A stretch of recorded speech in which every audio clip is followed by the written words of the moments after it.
AP ప్రభుత్వంపై high court తీవ్ర ఆగ్రహం వ్యక్తం చేసింది. సంక్షేమ హాస్టళ్లలో మౌలిక వసతులపై ప్రభుత్వానికి మొట్టికాయలు వేసింది న్యాయస్థానం.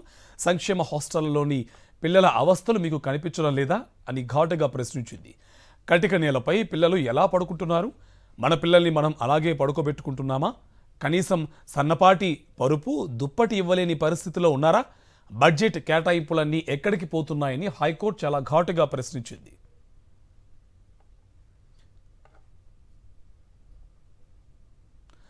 కాంట్రాక్టర్ల లబ్ధి కోసం ఆ డబ్బులను ఖర్చు చేస్తున్నారా అంటూ మండిపడింది హైకోర్టు. ప్రతి జిల్లాలో సీనియర్ అధికారి స్థాయిలో తనిఖీలు జరపాలని ఆదేశించింది. సంక్షేమ హాస్టళ్లకు సంబంధించిన నివేదికలను ప్రతి నెల తమ ముందు ఉంచాలని ప్రభుత్వాన్ని ఆదేశించింది హైకోర్టు. ఈ మొత్తం వ్యవహారాన్ని స్వయంగా పర్యవేక్షించాలని ప్రభుత్వ ప్రధాన కార్యదర్శిని హైకోర్టు ఆదేశించింది. సంక్షేమ హాస్టళ్లలో మౌలిక వసతులు కల్పించడంలో రాజీ పడే సమస్య లేదని హైకోర్టు స్పష్టం చేసింది. నిర్లక్ష్యం వహిస్తే సాంఘిక బీసీ గురుకుల కార్యదర్శులను బాధితులుగా చేస్తామని హైకోర్టు తీవ్రంగా హెచ్చరించింది.